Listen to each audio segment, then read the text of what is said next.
Right, so today I want to make a video updating everyone as usual, and then get into some other important stuff. And like I say, as usual, there's always important stuff going on now. A couple, big stories seem like they're coming out pretty much every day. So getting right into it, Canada's up to 69,203 cases, 4,906 dead. Alberta is up to 6,300 confirmed cases.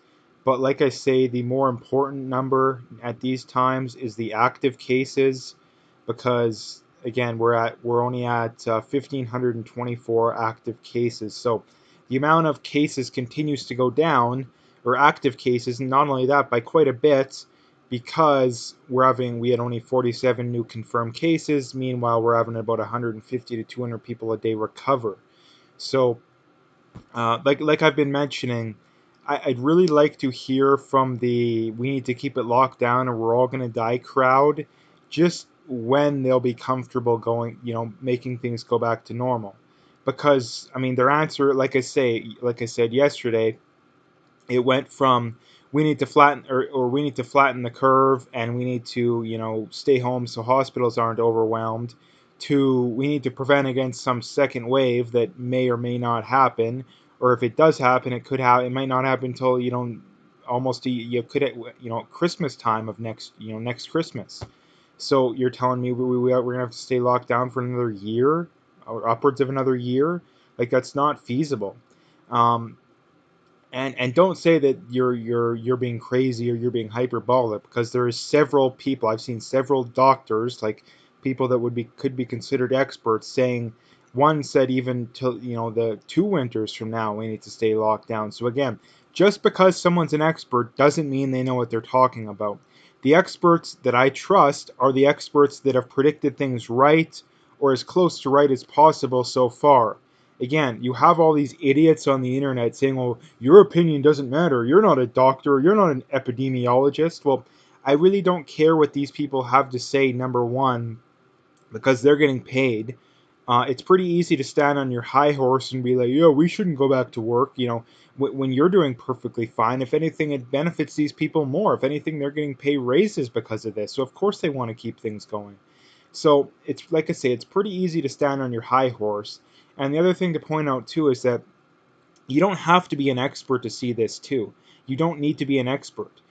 For the simple reason that anybody with half a brain can tell right now that there's absolutely no reason we should be locked down. The only debate was, should we have even locked down in the first place? And for the simple reason that the death rate is much, much lower than we originally thought. The percentage of people infected is actually very high, even though the amount of confirmed cases isn't that high. Other things in that, and that's the other thing too, is if you're one of these quote unquote experts, standing on your, or even if you're not, even if you're one of these keep it locked down or we're all gonna die crowd kind of people, the Karens of the world.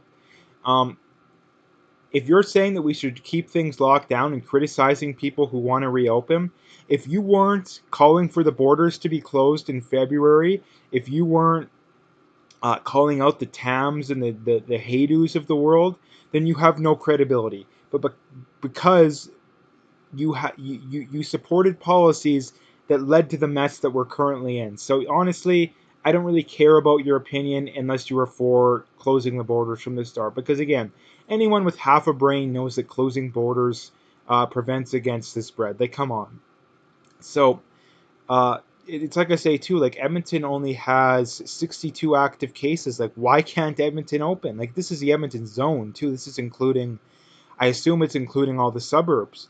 Like, why can't we open? It makes absolutely no sense whatsoever. Even Calgary only has 1,000 active cases. That's not that much. Um, so yeah, that basically is what it is. So getting to some other stuff here. This is a big story from yesterday. Elon Musk basically went on to say Tesla is restarting production today against Alameda County rules. I will be on the line with everyone else. If anyone is arrested, I ask it only be me. So this is a very good move too. Now, Musk has been very outspoken over the last week or two in saying we should restart. And I was a little bit skeptical of him. A lot of people saying, "Oh, you will just care about making money." Well, I don't think that's the case too. Like, I mean, maybe that's the case to a degree. If everybody wants to make money, but how many of his workers? Because I imagine these Tesla plants have quite a few workers. How many of those people will it benefit? So I don't think this is a selfish thing.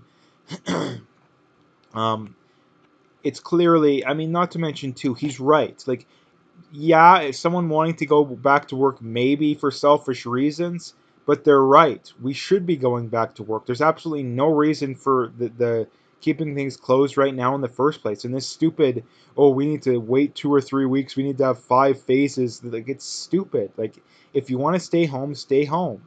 And that's something to bring up too, is that the keep it locked down or we're all going to die crowd, the Karens of the world, that they don't seem to understand too. Another thing is that a lot of people, even regardless of when we reopen, are going to be scared to go out at a normal pace. I know several people, personally, who are the kind of people that say, "Oh, I'll never buy something online. I have to go to this store." People that were older, that are at least middle aged, they grew up, before online shopping got popular, and they've been saying, talking to them, being like, "Hey, I've been buying stuff on Amazon. It's really good." So a lot of people aren't going to go out regardless of when we reopen. People think that when we reopen, everything's going to go crazy. That's not the case. There's going to be a very large percent, not the majority, but a decent percent of the population that's still going to want to sit and cower in fear in their house, thinking this is still the doomsday virus, and let them, okay? I don't care. The reason why I'm so upset about this is that they're the group that is forcing us to adhere to their ideology. It's not the other way around. And the fact that they accuse the people that want to keep it open of forcing them, no, nobody's saying that. Just let them go back. No one's saying that. Again, that just goes to show that those people have zero credibility. The minute you have to accuse other people of what you're guilty of, just goes to show you have no credibility. And this is something that happened in Edmonton over the weekend. So, basically, long story short, there was a protest, and I mean, this is a good way of putting it. Kyle Delphine says, "Welcome to Canada, where you and your friends can set fire to pipelines, block railways and highways for weeks, even months, if you dare to sit alone. But if you dare to sit alone at a protest, you'll be targeted and arrested under the Health Measures Act. Free speech is only free if it agrees with the government." Now, again, like I say, where is free speech gone in Canada? Like, it's non-existent too. And for all the people that don't support this kind of stuff, you don't support free speech if you don't support the free speech of people who disagree with you. So if you're one of these crazy lefties, if you don't support people being able to have, gun rallies, to have anti climate change rallies, any of this kind of stuff, if you don't support that kind of stuff, you don't believe in free speech. The problem with those kind of people, they say, "Oh, I believe in free speech," but then they'll have this big long list of exceptions that basically means, if you agree with me politically, you get free speech, but if not, you don't. That's not how it works. So again, this the fact that stuff like this is going on is absolutely disgusting. Like, absolutely sickens me. We don't live in a free country anymore. I can't stand people that still pretend that. And the fact that people always lecture you whenever you complain about this kind of stuff. Oh, you know how hard things were back in the day. Well, yeah, you know how hard things are going to get when we officially lose free speech, when the government goes full totalitarian. Yeah, you're going to be wishing that you listen to the warnings. So this is another big story that came out on May 6th, actually. So it's been a while, but I wanted to talk about it. Uh, it's titled "A Shocking Two-Thirds of Patients Recently Hospitalized in New York Had Been Staying Home." So 2/3 of people infected were people that were self-isolating. So let's see if we can. And again, the data came from 113 hospitals. Uh, yeah, so this just flies in the face of the people that think that by keeping things locking down we're preventing the spread. That's not the case. Partially for the simple reason that the virus pretty much runs its course on a relatively even curve, no matter what you do. You can adjust it a little here or there, but the whole staying home thing doesn't work. Again, 2/3 of these people that were infected were people that were self-isolating. So if self-isolating works so well, why are so many people infected? And it's partially for the simple reason that a lot of people just they don't believe the hype anymore. A lot of people have completely started ignoring, I mean, in most areas, the whole lockdown. I mean, I seen a video that someone showed the other day of Google Maps usage. You know, it trended way down, like around that March 12th, you know, right when everyone started shutting down. Like it trended way down. And since the first or second week of April, it's consistently been trending up every day. So the people aren't believing the BS anymore, which is the same reason that why did just open up too. I don't understand the government too. Like people don't care anymore. Just open up. Like come on. And again, this isn't the doomsday virus for these idiots talking about how if we open up, everybody's gonna die. No, that's not the case.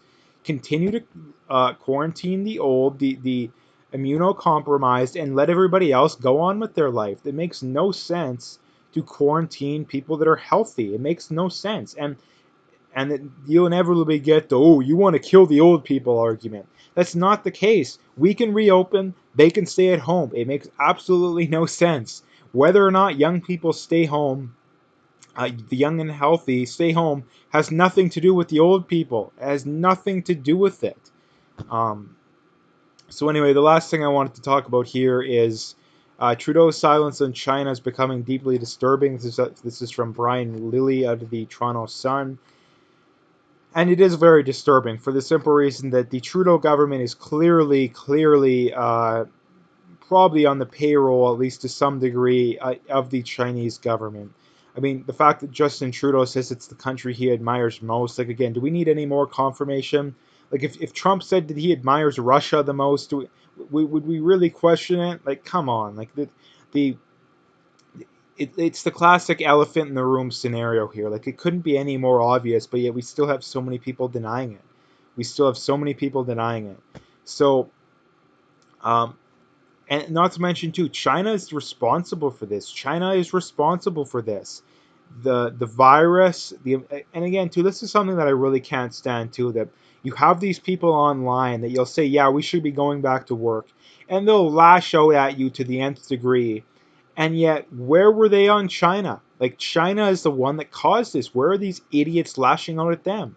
And the fact that they're not just goes to show just where their political leanings lie. And you see this too in the States. It's the Democrats fighting tooth and nail, the Democratic governors, the Democrats in the House, that are fighting tooth and nail to keep the lockdown going. And you see the same thing in Canada too. The Alberta NDPs fighting tooth and nail to keep the lockdown going.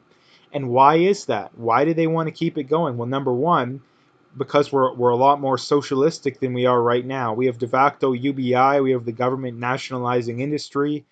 It's the free market that's being hurt the most right now. All these government, union jobs, they're not going to be hurt. It's the people working in the private sector, the middle class, right wing, the right wing people that are being hurt the most. Not obviously not all of them, and it's not like there isn't any left wing people being hurt. It's just an average. I'm saying on average, and like I say, the middle class is the middle to the upper middle. Once you get really rich, all of a sudden people tend to go left wing. It's the people making 50,000 a year to like 200, in that range. Once you get rich enough to where it really doesn't matter how high your taxes go, you'll still be rich. All of a sudden people start to go to the left. That seems to be where it is, at least from my observations. And for the simple reason that if you're making, in that, 50, $100,000 range, you tend to be more likely to want to keep more money for yourself, not because you're selfish, but because you're working very hard for your money. And it's not like you could retire at 40, 50 years old and be set for life like a lot of these people that are really rich. So that's why, and again, the poorer people, again, the people that make less want taxes to go up because that means more money in their pocket. It's a very simple solution too, and I really like how the left seems to argue the opposite, that no matter where you are on the earning scale, you're more likely to vote what isn't in your best self-interest, because that's literally the left's argument. They'll argue that the people that aren't as smart, which tend to be the people that make less money, are more likely to vote right wing, and the people that are smarter, which tend to make more money, are more likely to vote left wing. But that doesn't make any sense, because if what they're saying is that if you're more likely to make more money, then you're more likely to want more taxes, which means less money in your pocket. And if you're poor, you're more likely to want less taxes, which means less money in your pocket. It's almost like if you reverse the situation, that all of a sudden things make sense. Um, so anyway, that's basically the video for today. Like I say, a lot of important stuff going on. And like I say, we're at the point to where I don't know what it's going to take for people to not want to reopen. Like again, like this isn't the doomsday virus. We're having way more people recover every day than get the virus. Even if we reopened, that still wouldn't, the amount of people getting it still wouldn't outnumber the amount of people recovering. So again, it doesn't make any sense at this point. So like I say, there's clearly ulterior motives going on. Um, but anyway, if you like the video, make sure to hit that like and subscribe. Check me out on, check out my PayPal and email. Uh, Appreciate any donations, but really it's just hit that like and subscribe. And last couple things, as always, check me out on Twitter if you haven't already. Again, in the bottom left corner, you can see my handle, and then check me out on BitChute as well if you haven't already.